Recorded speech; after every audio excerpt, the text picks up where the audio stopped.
In the morning, the sun was up and the tent was starting to get hot. Nick crawled out under the mosquito netting stretched across the mouth of the tent to look at the morning. The grass was wet on his hands as he came out. He held his trousers and his shoes in his hands. The sun was just up over the hill. There was the meadow, the river, and the swamp. There were birch trees in the green of the swamp on the other side of the river. The river was clear and smoothly fast in the early morning. Down about 200 yards were 3 logs all the way across the stream. They made the water smooth and deep above them. As Nick watched, a mink crossed the river on the logs and went into the swamp. Nick was excited. He was excited by the early morning and the river. He was really too hurried to eat breakfast, but he knew he must. He built a little fire and put on the coffee pot. While the water was heating in the pot, he took an empty bottle and went down over the edge of the high ground to the meadow. The meadow was wet with dew, and Nick wanted to catch grasshoppers for bait before the sun dried the grass. He found plenty of good grasshoppers. They were at the base of the grass stems. Sometimes they clung to a grass stem. They were cold and wet with the dew, and could not jump until the sun warmed them. Nick picked them up, taking only the medium-sized brown ones, and put them into the bottle. He turned over a log, and just under the shelter of the edge were several hundred hoppers. It was a grasshopper lodging house. Nick put about 50 of the medium browns into the bottle. While he was picking up the hoppers, the others warmed in the sun and commenced to hop away. They flew when they hopped. At first they made one flight and stayed stiff when they landed, as though they were dead. Nick knew that by the time he was through with breakfast they would be as lively as ever. Without dew in the grass, it would take him all day to catch a bottle full of good grasshoppers, and he would have to crush many of them, slamming at them with his hat. He washed his hands at the stream. He was excited to be near it. Then he walked up to the tent. The hoppers were already jumping stiffly in the grass. In the bottle, warmed by the sun, they were jumping in a mass. Nick put in a pine stick as a cork. It plugged the mouth of the bottle enough so the hoppers could not get out and left plenty of air passage. He had rolled the log back and knew he could get grasshoppers there every morning. Nick laid the bottle full of jumping grasshoppers against a pine trunk. Rapidly, he mixed some buckwheat flour with water and stirred it smooth. 1 cup of flour, 1 cup of water. He put a handful of coffee in a pot and dipped a lump of grease out of a can and slid it sputtering across the hot skillet. On the smoking skillet, he poured smoothly the buckwheat batter. It spread like lava, the grease spitting sharply. Around the edges, the buckwheat cake began to firm, then brown, then crisp. The surface was bubbling slowly to porousness. Nick pushed under the browned undersurface with a fresh pine chip. He shook the skillet sideways, and the cake was loose on the surface. I won't try and flop it, he thought. He slid the chip of clean wood all the way under the cake and flopped it over onto its face. It sputtered in the pan. When it was cooked, Nick re-greased the skillet. He used all the batter. It made another big flapjack and one smaller one. Nick ate a big flapjack and a smaller one covered with apple butter. He put apple butter on the third cake, folded it over twice, wrapped it in oiled paper, and put it in his shirt pocket. He put the apple butter jar back in the pack and cut bread for 2 sandwiches. In the pack, he found a big onion. He sliced it in 2 and peeled the silky outer skin. Then he cut 1/2 into slices and made onion sandwiches. He wrapped them in oiled paper and buttoned them in the other pocket of his khaki shirt. He turned the skillet upside down on the grill, drank the coffee, sweetened and yellow-brown with the condensed milk in it, and tidied up the camp. It was a good camp. Nick took his fly rod out of the leather rod case, jointed it, and shoved the rod case back into the tent. He put on the reel and threaded the line through the guides. He had to hold it from hand to hand as he threaded it, or it would slip back through its own weight. It was a heavy, double-tapered fly line. Nick had paid $8 for it a long time ago. It was made heavy to lift back in the air and come forward flat and heavy and straight to make it possible to cast a fly which has no weight. Nick opened the aluminum leader box. The leaders were coiled between the damp flannel pads. Nick had wet the pads at the water cooler on the train up to St. Ignace. In the damp pads, the gut leaders had softened, and Nick unrolled one and tied it by a loop at the end on the heavy fly line. He fastened a hook on the end of the leader. It was a small hook, very thin and springy. Nick took it from his hook book, sitting with the rod across his lap. He tested the knot and the spring of the rod by pulling the line taut. It was a good feeling. He was careful not to let the hook bite into his finger. He started down to the stream, holding his rod. The bottle of grasshoppers hung from his neck by a thong tied in half hitches around the neck of the bottle. His landing net hung by a hook from his belt. Over his shoulder was a long flour sack tied at each corner into an ear. The cord went over his shoulder. The sack flapped against his legs. Nick felt awkward and professionally happy with all his equipment hanging from him. The grasshopper bottle swung against his chest. In his shirt, the breast pockets bulged against him with the lunch and his fly book. He stepped into the stream. It was a shock. His trousers clung tight to his legs. His shoes felt the gravel. The water was a rising, cold shock. Rushing, the current sucked against his legs. Where he stepped in, the water was over his knees. He waded with the current. The gravel slid under his shoes. He looked down at the swirl of water below each leg and tipped up the bottle to get a grasshopper. The first grasshopper gave a jump in the neck of the bottle and went out into the water. He was sucked under in the whirl by Nick's right leg and came to the surface a little way downstream. He floated rapidly, kicking. In a quick circle, breaking the smooth surface of the water, he disappeared. A trout had taken him. Another hopper poked his face out of the bottle. His antennae wavered.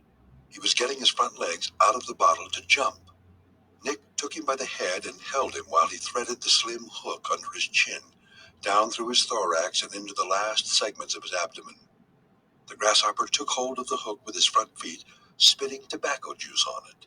Nick dropped him into the water. Holding the rod in his right hand, he let out line against the pull of the grasshopper in the current. He stripped off line from the reel with his left hand and let it run free. He could see the hopper in the little waves of the current. It went out of sight. There was a tug on the line. Nick pulled against the taut line. It was his first strike. Holding the now living rod across the current, he brought in the line with his left hand. The rod bent in jerks, the trout pumping against the current. Nick knew it was a small one. He lifted the rod straight up in the air. It bowed with the pull. He saw the trout in the water jerking with his head and body against the shifting tangent of the line in the stream.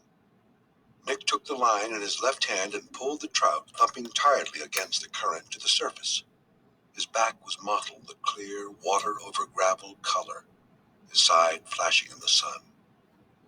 The rod under his right arm, Nick stooped, dipping his right hand into the current. He held the trout, never still, with his moist right hand, while he unhooked the barb from his mouth, then dropped him back into the stream. He hung unsteadily in the current, then settled to the bottom beside a stone. Nick reached down his hand to touch him, his arm to the elbow underwater. The trout was steady in the moving stream, resting on the gravel beside a stone. As Nick's fingers touched him, touched his smooth, cool, underwater feeling, he was gone. Gone in a shadow across the bottom of the stream. He's all right, Nick thought. He was only tired. He had wet his hand before he touched the trout, so he would not disturb the delicate mucus that covered him. If a trout was touched with a dry hand, a white fungus attacked the unprotected spot. Years before, when he had fished crowded streams with fly fishermen ahead of him and behind him, Nick had again and again come on dead trout, furry with white fungus, drifted against a rock or floating belly up in some pool. Nick did not like to fish with other men on the river. Unless they were of your party, they spoiled it. He wallowed down the stream, above his knees in the current, through the 50 yards of shallow water above the pile of logs that crossed the stream. He did not rebait his hook and held it in his hand as he waited. He was certain he could catch small trout in the shallows, but he did not want them. There would be no big trout in the shallows this time of day. Now the water deepened up his thighs sharply and coldly. Ahead was the smooth, dammed back flood of water above the logs. The water was smooth and dark. On the left, the lower edge of the meadow. On the right, the swamp. Nick leaned back against the current and took a hopper from the bottle. He threaded the hopper on the hook and spat on him for good luck. Then he pulled several yards of line from the reel and tossed the hopper out ahead onto the fast, dark water. It floated down towards the logs. Then the weight of the line pulled the bait under the surface. Nick held the rod in his right hand, letting the line run out through his fingers. There was a long tug. Nick struck, and the rod came alive and dangerous, bent double, the line tightening, coming out of water, tightening, all in a heavy, dangerous, steady pull.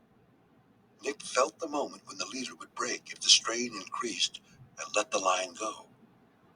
The reel ratcheted into a mechanical shriek as the line went out in a rush. Too fast. Nick could not check it. The line rushing out, the reel note rising as the line ran out. With the core of the reel showing, his hard feelings stopped with the excitement. Leaning back against the current that mounted icily his thighs, Nick thumbed the reel hard with his left hand. It was awkward getting his thumb inside the fly reel frame. As he put on pressure, the line tightened into sudden hardness, and beyond the logs, a huge trout went high out of the water. As he jumped, Nick lowered the tip of the rod, but he felt as he dropped the tip to ease the strain, the moment when the strain was too great, the hardness too tight. Of course, the leader had broken. There was no mistaking the feeling when all spring left the line and it became dry and hard. Then it went slack. His mouth dry, his heart down, Nick reeled in. He had never seen so big a trout. It was a heaviness, a power not to be held, and then the bulk of him as he jumped. He looked as broad as a salmon. Nick's hand was shaky. He reeled in slowly. The thrill had been too much. He felt vaguely a little sick, as though it would be better to sit down. The leader had broken where the hook was tied to it. Nick took it in his hand. He thought of the trout somewhere on the bottom, holding himself steady over the gravel, far down below the light under the logs, with the hook in his jaw. Nick knew the trout's teeth would cut through the snell of the hook. The hook would embed itself in his jaw. He'd bet the trout was angry. Anything that size would be angry. That was a trout. He had been solidly hooked, solid as a rock. Felt like a rock, too, before he started off. By God, he was a big one. By God, he was the biggest one I ever heard of. Nick climbed out onto the meadow and stood, water running down his trousers and out of his shoes squelchy. He went over and sat on the logs. He did not want to rush his sensations any. He wriggled his toes in the water, in his shoes, and got out a cigarette from his breast pocket. He lit it and tossed the match into the fast water below the logs. A tiny trout rose at the match as it swung around in the fast current. Nick laughed. He would finish the cigarette. He sat on the log, smoking, drying in the sun warm on his back, the river shallow ahead entering the woods, curving into the woods. Shallows, light glittering, big water-smooth rocks, cedars along the bank and white birches. The logs warm in the sun, smooth to sit on, without bark, gray to the touch. Slowly, the feeling of disappointment left him. All right now. His rod lying out on the logs. Nick tied a new hook on the leader, pulling the gut tight until it crimped into itself in a hard knot. He baited up, then picked up the rod and walked to the far end of the logs to get into the water where it was not too deep. Under and beyond the logs was a deep pool. Nick walked around the shallow shelf near the swamp shore until he came out on the shallow bed of the stream. On the left, where the meadow ended and the woods began, a great elm tree was uprooted. Gone over in a storm, it lay back into the woods, its roots clouded with dirt, grass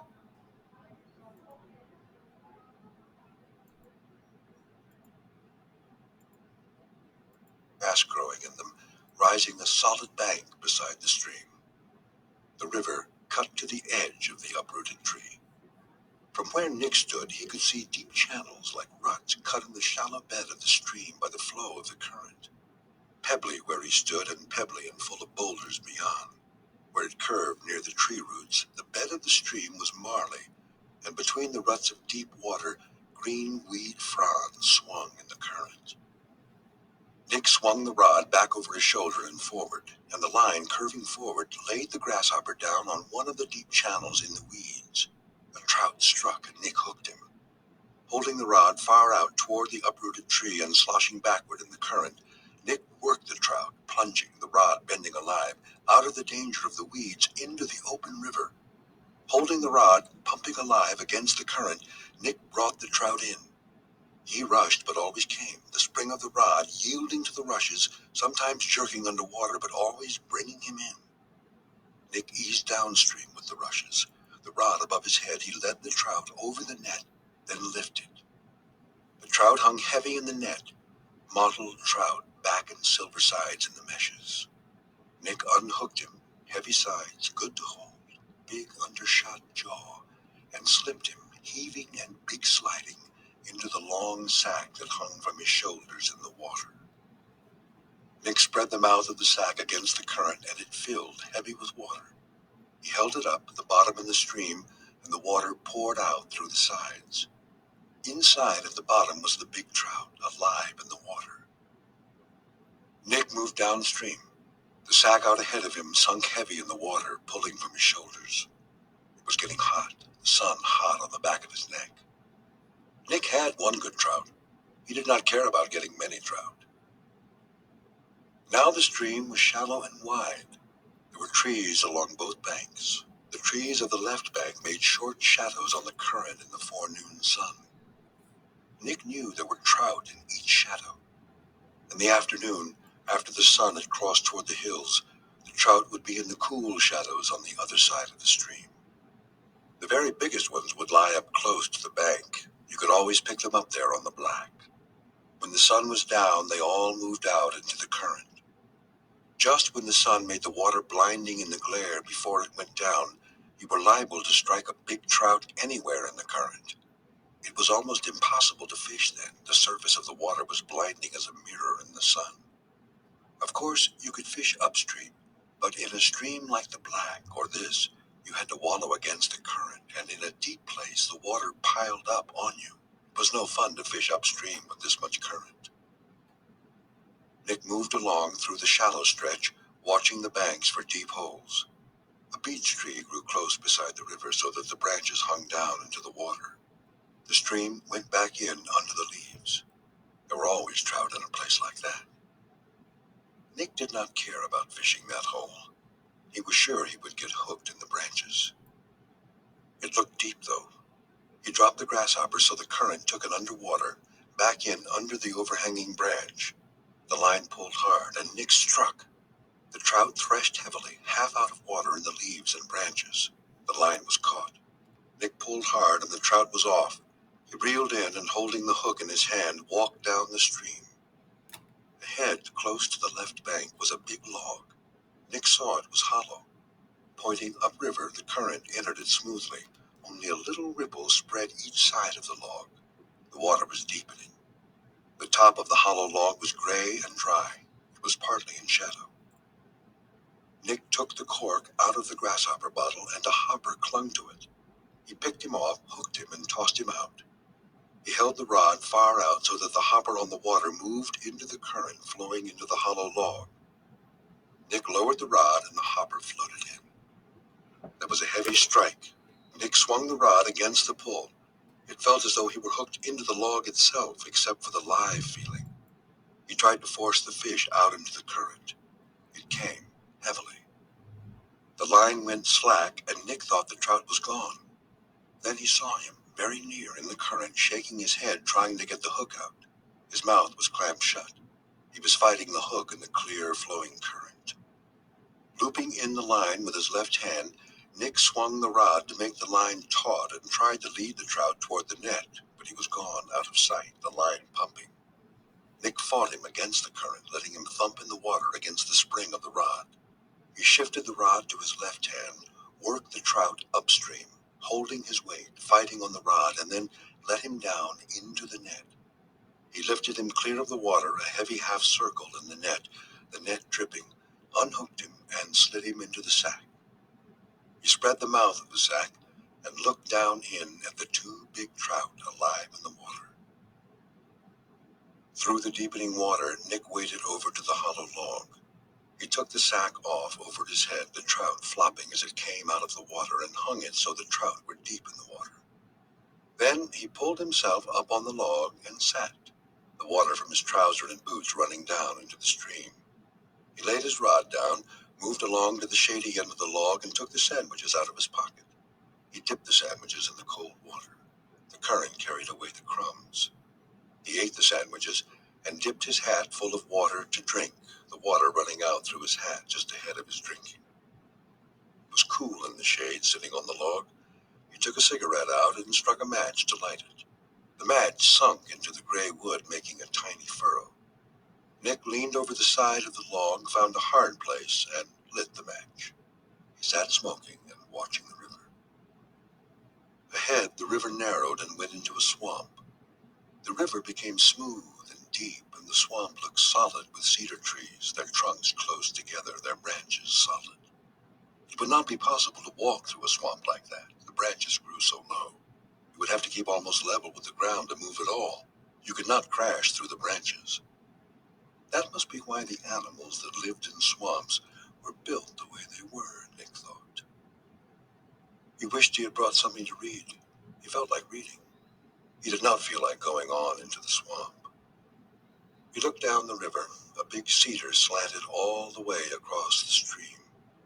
Beyond that, the river went into the swamp. Nick did not want to go in there now. He felt a reaction against deep wading, with the water deepening up under his armpits, to hook big trout in places impossible to land them. In the swamp, the banks were bare. The big cedars came together overhead. The sun did not come through except in patches. In the vast, deep water, in the half-light, the fishing would be tragic. In the swamp, fishing was a tragic adventure. Nick did not want it. He did not want to go down the stream any further today. He took out his knife, opened it, and stuck it in the log. Then he pulled up the sack, reached into it, and brought out one of the trout. Holding him near the tail, hard to hold alive in his hand, he whacked him against the log. The trout quivered, rigid. Nick laid him on the log in the shade and broke the neck of the other fish the same way. He laid them side by side on the log. They were fine trout. Nick cleaned them, slitting them from the vent to the tip of the jaw. All the insides and the gills and tongues came out in one piece. They were both males, long gray-white strips of milt, smooth and clean. All the insides clean and compact, coming out all together. Nick tossed the offal ashore for the minks to find. He washed the trout in the stream. When he held them back up in the water, they looked like live fish. Their color was not gone yet. He washed his hands and dried them on the log. Then he laid the trout on the sack spread out on the log, rolled them up in it, tied the bundle, and put it in the landing net. His knife was still standing, blade stuck in the log. He cleaned it on the wood and put it in his pocket. Nick stood up on the log, holding his rod, the landing net hanging heavy, then stepped into the water and splashed ashore. He climbed the bank and cut up into the woods toward the high ground. He was going back to camp. He looked back. The river just showed through the trees. There were plenty of days coming when he could fish the swamp.